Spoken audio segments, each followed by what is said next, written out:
2 años de intensa emoción, el mundo había pasado de no tener anestésicos a tener 3, el éter, el gas de la risa y el cloroformo.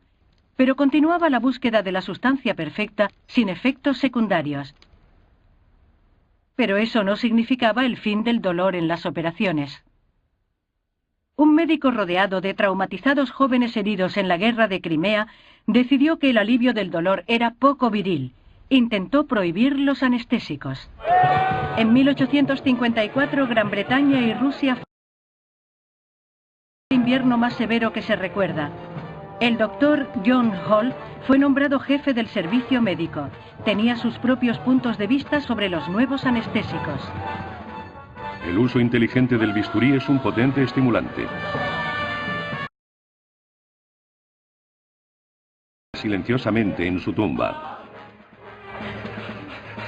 Hall creía que los soldados a punto de ser operados debían morder una bala o un cinturón del cuerpo, no cloroformo. John Hall se había convertido en jefe médico del ejército. Le habían ascendido. Tenía poca experiencia en cirugía moderna y en anestesia. Solo sabía lo que había leído en periódicos y algunas referencias sobre los posibles peligros del cloroformo. Como médico militar, esperaba que los soldados fueran valientes y soportaran el dolor sin ayuda de la anestesia. La orden de Hall dividió al estamento médico. Florence Nightingale, que estableció un hospital en la zona de guerra, lo describió como un fósil de pura arenisca roja. Pero era un tema.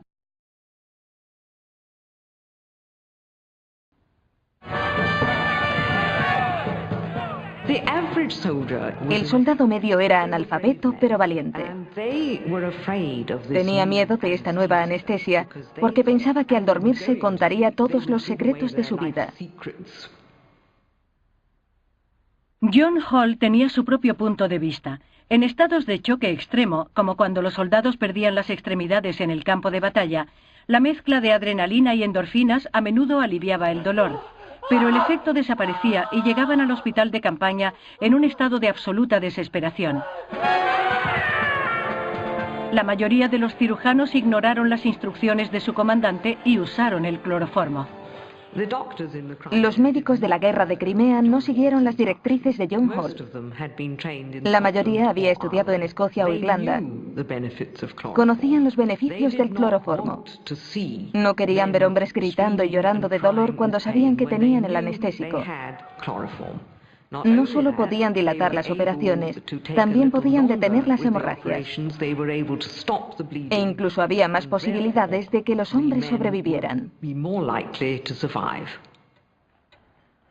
Pero, aunque bueno para usar en el campo de batalla, el cloroformo tampoco era la droga perfecta.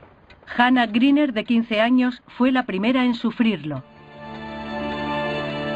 En enero de 1848, Hannah estaba a punto de ser operada para extirparle una uña del pie. El médico decidió usar cloroformo. Fue una decisión fatal. Tras administrárselo, Hannah palideció. Intentaron reanimarla dándole brandy y abriendo la ventana. Pero Hannah había muerto, la primera víctima registrada del cloroformo. Hannah Greener murió porque estaba muy nerviosa. El nerviosismo generó mucha adrenalina. Eso, combinado con el cloroformo, provocó una arritmia y, a consecuencia de ella, una parada cardíaca. Hasta 1860, el problema de la anestesia era que dejaba al paciente completamente inconsciente. A veces, los médicos querían que solo perdiera sensibilidad en una zona. El equipo necesario para llevarlo a la práctica se inventó en Francia a mediados del siglo XIX. La cuestión era, ¿qué meter en la jeringuilla? Había una sustancia destilada de la planta de la coca, conocida por sus propiedades medicinales. En 1860, Albert Neyman purificó ese extraño componente y lo llamó cocaína. Se convirtió en el primer anestésico local efectivo del mundo. Un médico quedó tan entusiasmado con la cocaína que la usó para operarse a sí mismo. Esta sería una de las imágenes más impactantes de todos los tiempos. El cirujano se había administrado la anestesia en la columna introduciendo una aguja en su espalda hasta llegar al fluido espinal. Inyectó cocaína en ese fluido, retiró la aguja y quedó entumecido de cintura para abajo. Después se sentó para operarse su propia hernia. Dos ayudantes situados a los lados le animaban y de vez en cuando le daban una bofetada en la cara porque en algún momento parecía fallarle los reflejos. Debían hacerle volver en sí para que continuara con la operación. Los médicos que empezaron a usar la cocaína de manera profesional también la probaron sobre sí mismos con gran entusiasmo. Esto se convirtió en un problema. Muchos de los apresurados informes de investigación publicados eran incoherentes, sin sentido e incompletos. La cocaína había convertido a muchos de sus principales defensores en casos perdidos. Muchos de ellos murieron, lo que no ayudó a la investigación.